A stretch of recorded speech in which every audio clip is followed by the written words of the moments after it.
ইয়াৰ উপৰিও আমাৰ থানা কমিটিসমূহৰ জৰিয়তে নতুনকৈ আমি নিৰ্মাণ কৰা থানাসমূহত বৃক্ষৰোপণ, স্থানীয় বিধায়ক, স্থানীয় সাংসদৰ লগত যোগাযোগ কৰি থানাৰ সৰু ইনফ্ৰাষ্ট্ৰাকচাৰ ডেভেলপমেণ্ট, থানাত মানুহ আহিছে বহিবৰ কাৰণে চকী দিব লাগে, চকীখন ভাঙি আছে। আমাৰ পৰা দিছপুৰৰ পৰা লিখি চকী এখন লৈ যোৱালৈকে এবছৰ লাগিব, কিন্তু সৰু চকীখন থানা কমিটিয়ে কোনোবা সহৃদয় ব্যক্তি এজনৰ পৰা আনি সুন্দৰ কৰি ৰিপ্লেচ কৰি দিব পাৰে। থানাত কেতিয়াবা এটা একুৱাগাৰ্ড লগোৱা, এটা ফিল্টাৰ লগোৱা, সৰু কাম আমি সংসদ বিধায়কসকলৰ লগত কথা পাতি আমি কৰিব পাৰোঁ।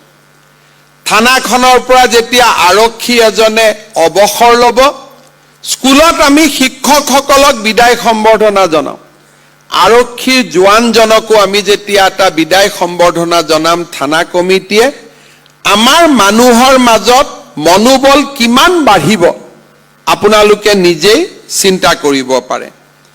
আৰক্ষীৰ পৰিয়ালসমূহৰ ল'ৰা ছোৱালীয়ে পৰীক্ষা আদিত ভাল ৰিজাল্ট কৰিলে তেওঁলোকক টকা পইচা আমি নিদিলেও গাইডেন্স দিয়া, তেওঁলোকক মাতি আনি এইবাৰ আমাৰ থানাৰ 10জন কনিষ্টবলৰ ল'ৰাই মেট্ৰিকত ফাৰ্ষ্ট ডিভিজন পালে, মাতি আনি তেওঁলোকক সম্বৰ্ধনা জনোৱা, ডিক্সনাৰী এখন দিয়া, এই সৰু কামসমূহে আৰক্ষীক সহায় কৰিব আৰু আৰক্ষীজনৰ যেতিয়া মনোবল বাঢ়িব তেতিয়া সেই অঞ্চলত শান্তি শৃংখলা ৰক্ষাৰ বাবে তেওঁ নিজকে আকৌ এবাৰ আত্ম উৎসৰ্গা কৰিব।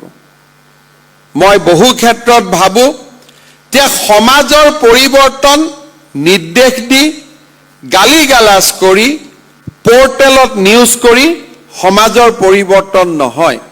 সমাজৰ পৰিৱৰ্তন আভ্যন্তৰত যেতিয়া আমি এটা পজিটিভিটি সৃষ্টি কৰিম, সেই পজিটিভিটিৰ পৰাই সমাজত পৰিৱৰ্তন হয়।